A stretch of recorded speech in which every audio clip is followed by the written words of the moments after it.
Just a disclaimer before I get into this one.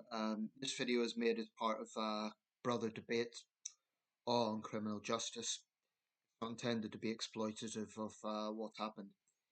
Um, so I came across a report, I believe it was Sky News, at the corner of my eye. You know, when you go to YouTube, you get a range of thumbnails coming up, and it said two women in a care home had died after a stolen vehicle crashed into their care home, and I thought, that's awful.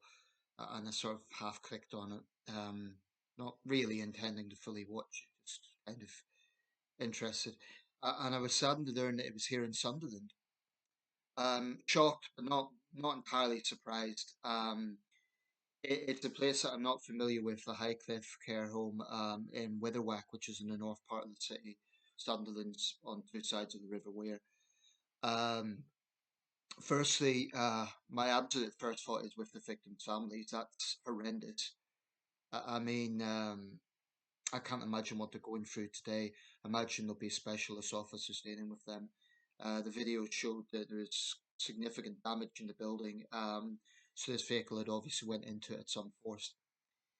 Obviously, it's just been reported, so some of the details will still be coming through. But what we do know is that it was a stolen vehicle.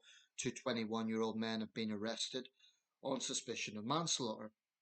Um, no one should blame the police over this. I think there's times that the police are certainly culpable, um, but I think in cases where they're pursuing a suspect, the public need to be understanding of what they're dealing with. Sunderland does have a problem with stolen vehicles, like a lot of places around the country. Even where I live, which is a nice area, sometimes late at night you can hear stolen vehicles going on the adjacent road. And I've seen people drive like maniacs, and either they're boy racers showing off or they're stolen vehicles. Without a care for anyone else, it's disgusting.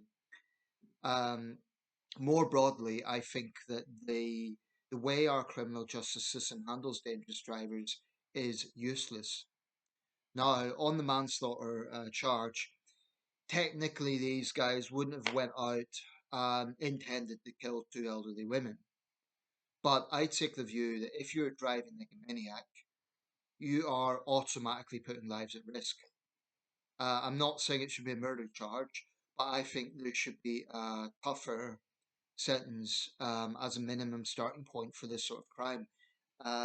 Taking two lives, devastating two families, also putting the lives of the officers in danger. Um, and the report hasn't said, but I wouldn't be surprised if other residents and staff were injured. I mean, the damage looks substantial. Um, what I find infuriating is when we get cases of dangerous driving where someone has been killed, the perpetrator will get some years in jail, 5, 7, 9 years. It's usually not much more. And this is the bit I find really, really hard to fathom. They're given a temporary driving ban. A temporary driving ban. As far as I'm concerned, if you kill or seriously injure someone whilst recklessly driving, you should never be allowed to drive again. You should never be allowed behind a wheel again. Never. Driving is a right. Excuse me, it's a privilege. It's not a right. It's not an automatic right like the right to have food or the right to due process. It's something that you have a privilege in. If you take driving lessons, and it's I'd love the ability to drive. I just can't afford the lessons right now. So it's a privilege. It is not a right. The Sentencing Council which is a body I've often criticised, have very little faith in them. They need to explain that. They need to explain why dangerous drivers are essentially allowed behind the wheel again. Surprise, surprise, these two had previous convictions. Now, they haven't been named yet. Like I say, the details are just coming through. And no doubt the court case will be way down the line because of the court's backlog situation. But when it does come to the sentencing, I hope it's harsh. I would propose for this, for taking two lives whilst dangerous driving, I would say an absolute minimum of 15 to 20 years and a lifetime travel ban, a lifetime driving ban. I don't see any reasonable ground why it should be less. I think the fact that it's a stolen vehicle should be an aggravating factor. Um, I assume it happened in the early hours of the morning. It must have been terrifying for anyone who was in that care home and heard it.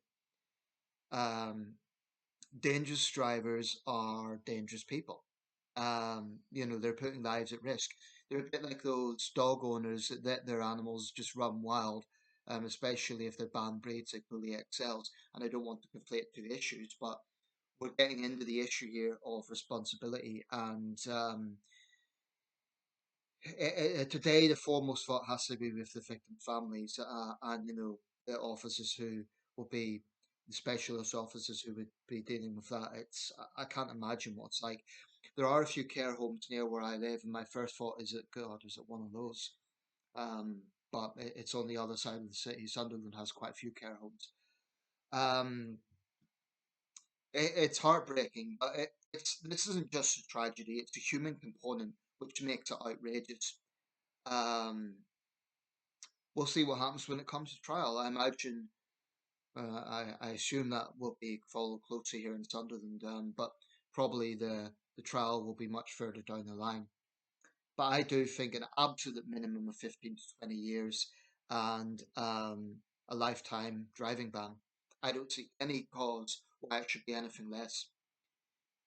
These two were 21. If they were 16, they'd be looking at about 7 years and then 8 year driving ban, which is meaningless. It's useless.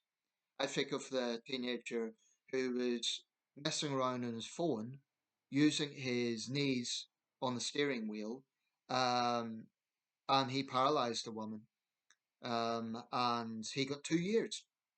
2 years for paralyzing a woman.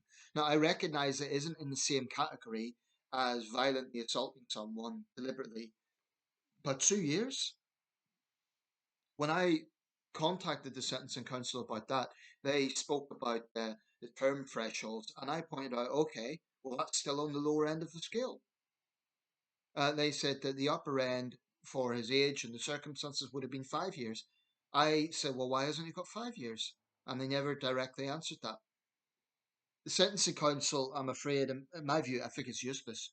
I don't think they understand public opinion, despite what they claim, despite the public consultations on issues like dangerous driving. They're on another planet. They really are. The justice system in general is, because if they understood public sentiment on this, the minimum sentencing would increase significantly as a deterrent and as a basic question of justice.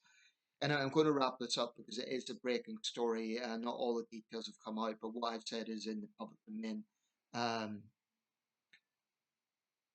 it's just devastating for the families. And today my heart's with them because I can't imagine what they're going through. But more broadly, I think there needs to be much tougher penalties for dangerous driving.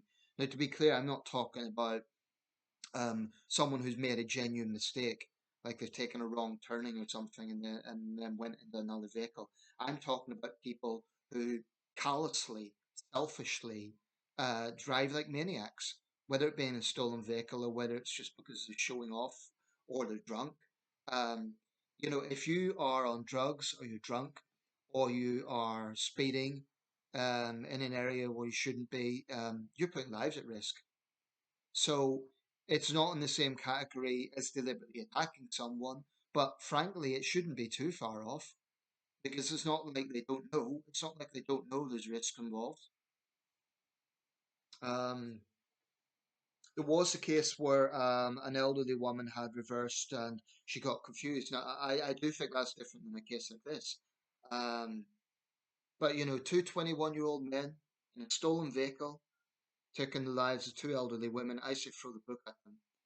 Of course, the book as it stands is a very flimsy and soft book. The sentencing council needs to get into the real world. And with that, I'll wrap this up.